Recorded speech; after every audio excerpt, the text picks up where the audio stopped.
What is going on in the NFL? It is almost like every general manager. It's almost like we're playing like a GM mode in Madden right now, and people are just all over the place, crazy, sending guys left and right.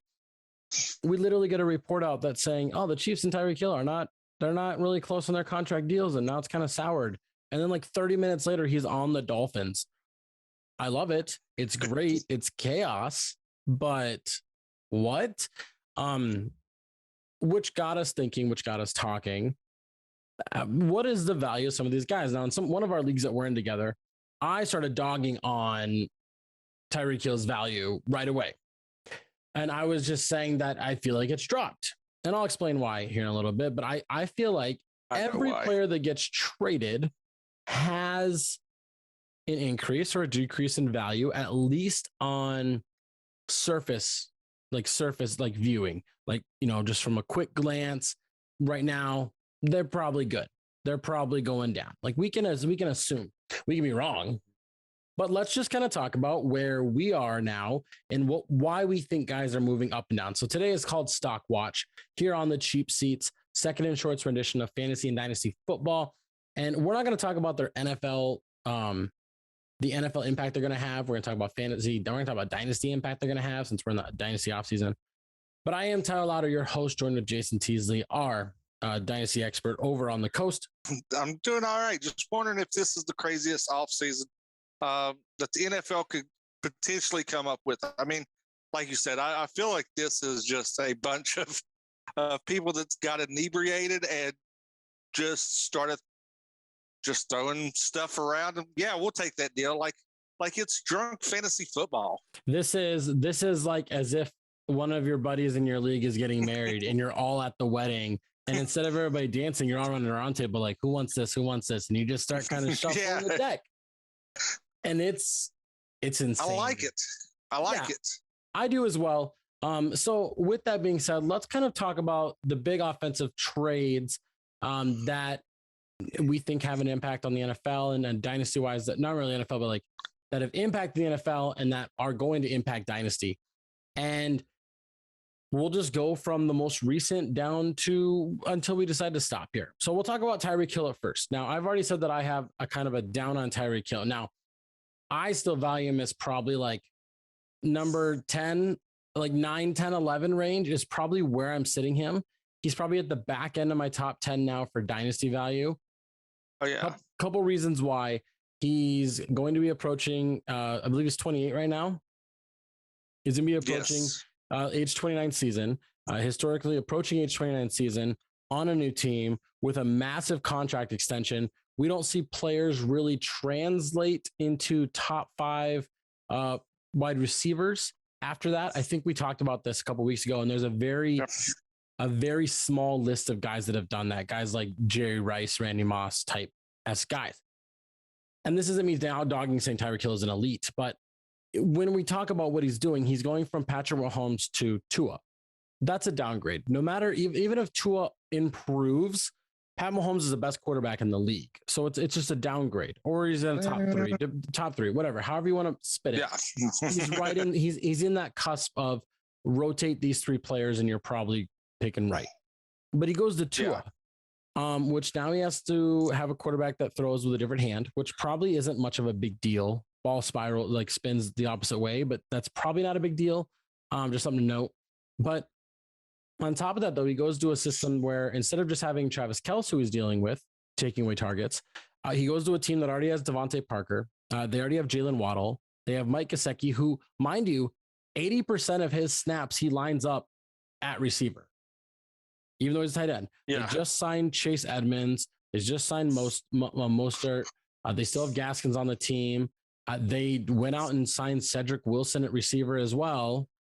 It's really crowded there, and the target share might not be high, especially for a team that just hired a running back specialist coach that we're all talking about. And it's like, well, everybody's saying Tyreek Hill might become Deebo Samuel's role now, and he might just run the ball more. Sure, he might, but more receptions equals more points because most people play PPR. So for me, I think his value has dropped a little bit from the cusp of being in that top 5 to now being in the bottom 5 of the top 10 is kind of where I have his range at. So it's a small drop. Yeah, I'm right there with you. I've actually put the 2 biggest trades. I made a little side bet that both of them will fall out of the top 10 and not finish in the top 10 this year. And we bet a second round pick on it next year. So that's interesting. But yeah, I think he'll take a significant step back going with Tua over Mahomes. I'm not a Mahomes truther. I think people hype him up, not that he's not talented, but I think he his elusiveness when running the ball and being able to throw off the run makes him a formidable threat because he gets unreal angles when he's throwing the ball, and it's actually impressive. He's not going to go. Hill's not going to have that now. He's got Tua, who doesn't have a very deep ball. Tyreek Hill can stretch the field. Waddle can stretch the field. So you got a quarterback that doesn't have a very strong arm versus a quarterback that had a massive cannon of an arm. So there's going to be some adjustment. You talked about the spiral and everything. You also got to look at it as a trajectory of the ball coming off. If you're used to a right-handed quarterback, you position your body a certain way for adjustments and everything. Going to a left-handed quarterback, you have to go to a completely different mindset because the ball is going to be, at about a 6-foot difference, which doesn't sound like a lot, but when you're positioning your body, when you're going up for 50-50 balls, that can make a difference. If you've got if you're used to a right-handed quarterback, putting somebody on your inside, leaving that is a body mechanics that you're going to have to adjust to and get familiar with. Yeah, and I know what a lot of people's argument will be, and they're going to argue this too when we talk about Davante Adams here too, is that, well, he's probably going to draw more single coverages then because they have so many weapons. And while that might be true, that also means that Jalen Waddle is going to be solo coverage, and he's going to work more underneath than Hill will. And I think Waddle is like the perfect type of receiver for Tua. I think Mike Gesicki is a perfect pair with Tua. Devontae Parker is a perfect pair with him. And I think bringing Cedric Wilson was a perfect pair for him. I think Tyreek Hill's skill set is something that they needed. The Dolphins did. I don't think it's for Tua, though. So realistically, let's tailor it down. He's probably going to see a drop in targets. Seeing a drop in targets is going to see potentially a drop in yards and touchdowns and catches. Potentially. He could have one of those where he catches like 90% of his targets type thing, and it doesn't really matter. But for right now, a little slight downgrade for me, and I'm not willing to send, multiple first-round picks for Tyreek Hill anymore. Now let's talk about Matt Ryan. Matt Ryan goes to the Colts for a third-round pick. Team's in pretty good position. They got this nice little run game still going on there, which can help Matt Ryan, a nice offensive line. They don't have a true number one wide receiver. I'm not a big Pittman believer. T.Y. Hilton's still, he's old. I think that the Colts need to sign another receiver. I really think they need to. What I think this kind of does, though, is this might give somebody like this might increase like Mo Alley Cox's value at tight end. We could see that, who's like an athletic profiling tight end that could concede an uptake by being paired with Matt Ryan. We're probably going to see them use Nyheim Hines a little bit more in the passing game.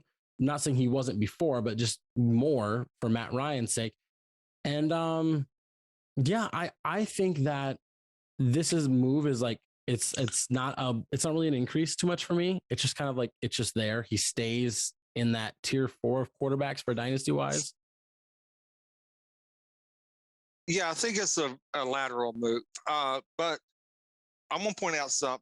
There's still a serviceable receiver that is a free agent currently in Jarvis Landry that could go be a number one in Indianapolis. And I think that would be a good fit. And that would give Ryan an uptick. Not a great one. May move him up 3 spots most. I still think as a mid-tier QB2 fill-in. I don't think he's going to crack that QB1 starter tier for the rest of his career, but I think it gives him an uptick. Now, I like this. I like Ryan getting a change of scenery. Mm-hmm. I think it's kind of funny that the Atlanta Falcons posted a goodbye video to Drew Brees that was longer than what they did for Matt Ryan, who spent his career in Atlanta. Seems to happen a lot in the NFL nowadays. Yeah. Loyalty gets no rewards. But I like this. I like this. I think this is the first time Ryan's going to have a dominant running back behind him on the level of Taylor. And Freeman was pretty good when he was younger. There was a good year or two with Freeman. Well, I'm just saying, like there was like 2 year span where he was like a top 5, top 10 running back in the league at the time. But what I think the thing here is that I don't think the Colts are going to change their game plan. They were 10-0 in games last year that Jonathan Taylor had over 100 rushing yards, I believe, and they were 0-7 in games that he did not have 100 rushing yards. I think in games where they run the ball more, they're going to have more success. And I think they're going to try and get the most out of him before he hits his second contract. So I can see more of this stuff continuing over this next year. And I don't know if for me that it's going to, Matt Ryan's change of scenery isn't going to do enough for me to say he is now in that, 16 quarterback range. I still have him around like quarterback 20 for me. And I honestly wouldn't trade more than a second round pick for him at all. I would set a second round pick for him in a super flex league. I'd be okay with that.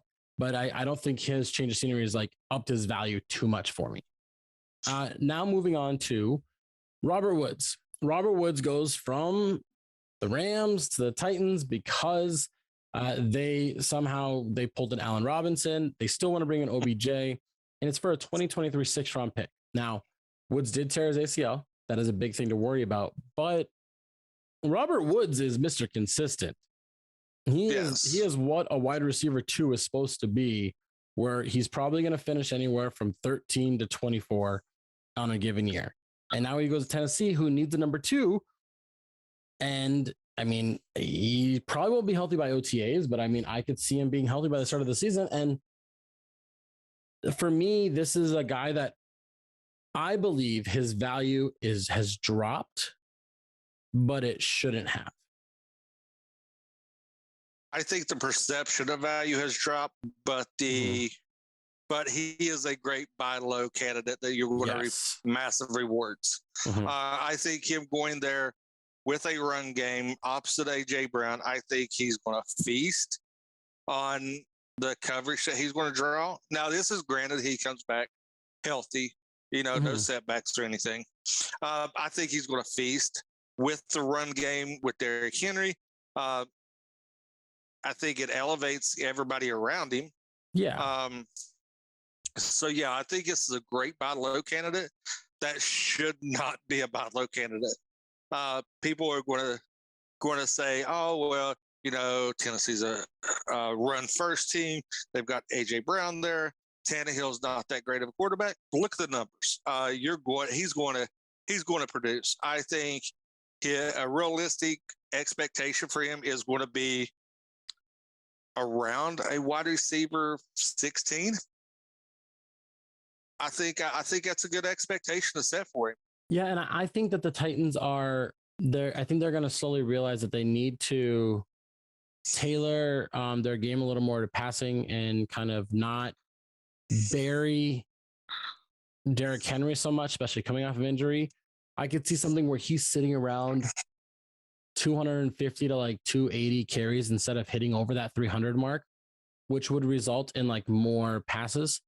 And if that's the case, then yeah, the Robert Woods should be able to do well and feast. And overall, I think that this move it could probably be looked at as lateral because he's going from an offense that passes a lot but has a lot of options to another offense that runs the ball a little bit more. But he's also going to get to play against the Jacksonville Jags and the Houston Texans and their poor pass coverages that they have there. So that's another benefit we have there.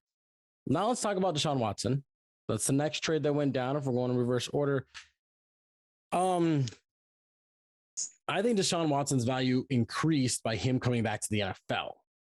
I don't think being in Cleveland makes much of a difference, to be honest.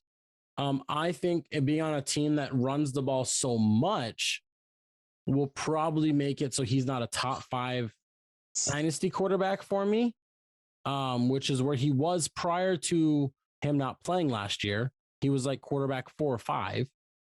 I think he's safely in like the quarterback 6 to 8 range. And I don't think it's really shifted much because of Cleveland. Yeah, I have him at my quarterback 8. I think, his return to the NFL kind of shakes up that top 10, but him returning to Cleveland, who's doing a lot of retooling, and as a predominantly run-first offense with Hunt and Chubb, I think that kind of limits his ceiling. So I think he's going to get a lot of rushing yards in that offense. But yeah, I mean, he's an uptick from what, being out for a year. And you got to think about it. Was he putting in work that year? Was he staying in shape? Was he working on his mechanics? Is there going to be any rust? So that's where something you also got to think of. I think he's got the opportunity to be something good and get back to his former glory.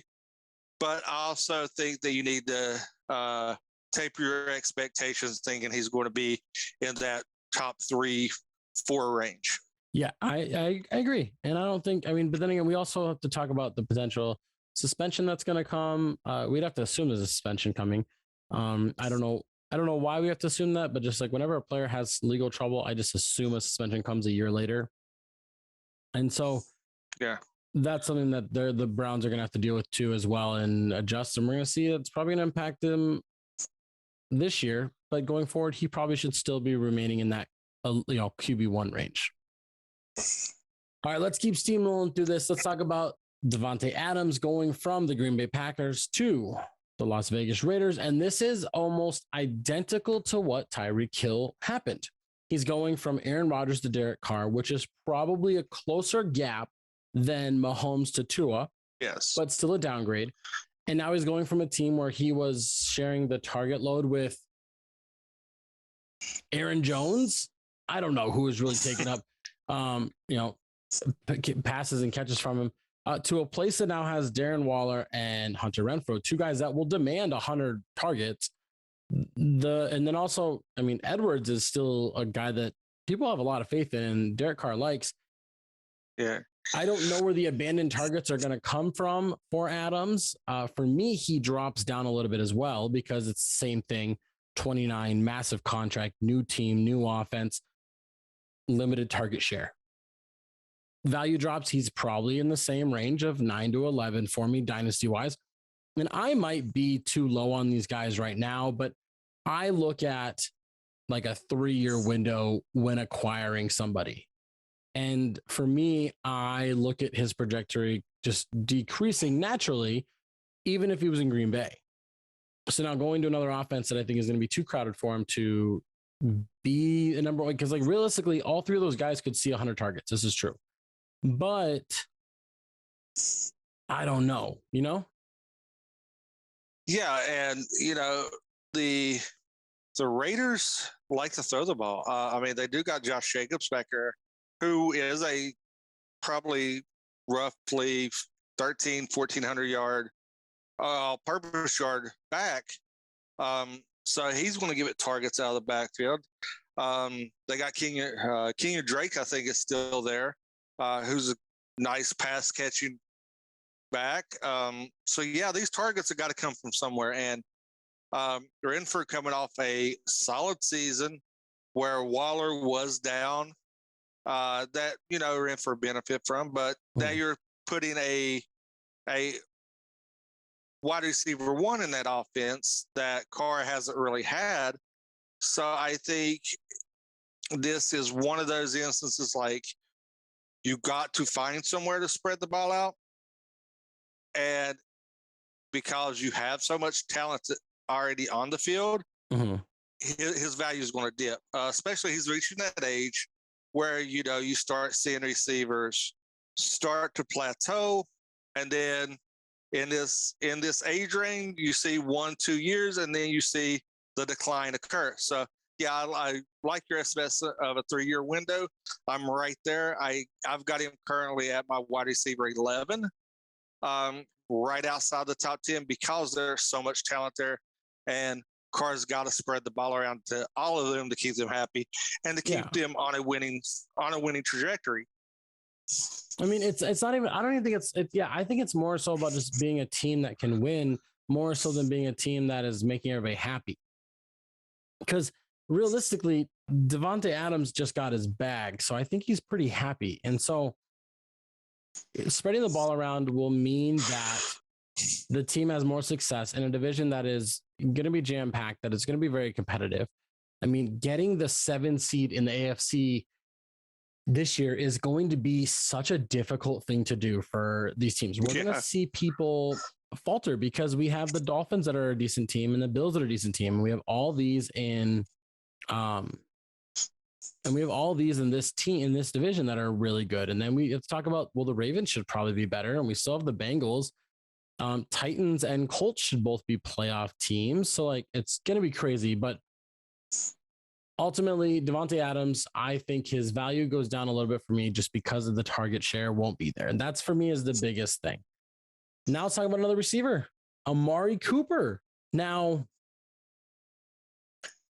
I think his value, I think this has dropped his value. I'm going to say that right up from the start, because we have to say, if we're saying that Deshaun Watson isn't going to get an increase in value because they're a run first team, and we also don't know if he's going to be there the full time. Well, Amari Cooper going from the Cowboys, who throw the ball 1 million times a year, to now the Cleveland Browns that run the ball 1 million times a year, his value is going to decrease. Now, what is positive, though, is the talent around him is not like Michael Gallup, Dalton Schultz, CeeDee Lamb, Zeke, Pollard. He doesn't have a lot of pass catchers around him to take that away. Yes, Chubb and Hunt are good, but I don't see a lot of other options unless the Browns are going to go draft a receiver, which will still be a second round receiver. So the draft capital is not there to like dominate and take over.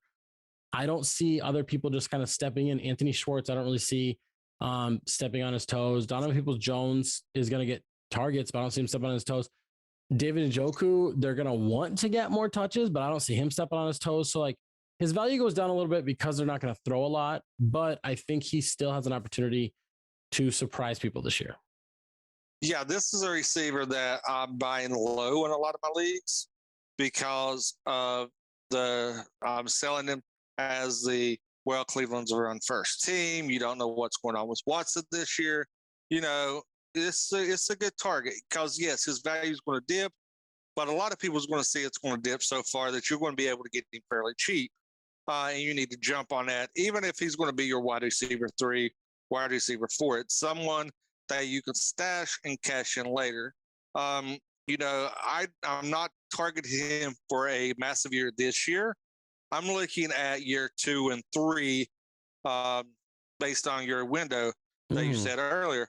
I'm looking at year 2, 3 that I want to benefit from a trade for him. So this is one of those change of scenery people that will not pay off this year, but I think has a huge upside by the end of next year. Yeah. Well, but then again, also Amari Cooper's contract is going to step up big time next year. And so is Deshaun Watson's contract going to step up big next year. So it's going to be interesting to see if he'll stay and maintain.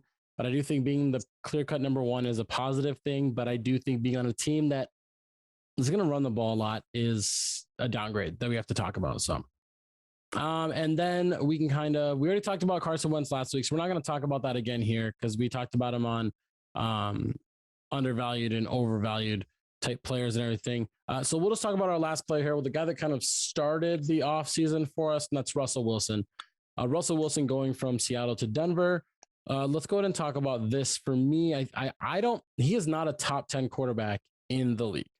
People are talking about him as if he is, but I can quickly name 10 quarterbacks, at least dynasty wise, that I'd rather have than Russell Wilson, not just because of age, but just because of skill and just the, positional on their teams. Russell Wilson has entrenched himself as the lowest end quarterback 1, the highest end QB 2 for me. We're gonna have to agree to disagree. I like Wilson as a QB1. I think this gives him a bump with a solid backfield. I think he downgrades the receivers though. Yes. So there's that. But I think this helps him. One main reason is the AFC West is not known for its defenses. Their secondary is suspect on a lot of occasions, and you see a lot of yards when these teams match up. So I think there's going to be a lot of opportunity to him to get garbage points, get big games. So I think I've got him on my cusp of a top 10. I've got him 9-10 debatable. I flip him back and forth depending on how I feel that day. So I think this is an upgrade, not major upgrade, but a slight upgrade for me. With him getting out of Seattle, because that division in itself is brutal defensively. Yeah. San Francisco and Arizona have really stingy defenses. So I think the change of scenery helps him be able to throw the ball, get more yardage, get garbage time points and shootouts. So yeah, I think this is a little uptick, not a massive, but I've got him right around the QB 10, QB 9 range. Yeah, and I'm okay to disagree on this and everything. For me, just like the downgrade on receivers is massive. I think both the receivers his top 2 are lesser than his top 2 in Seattle.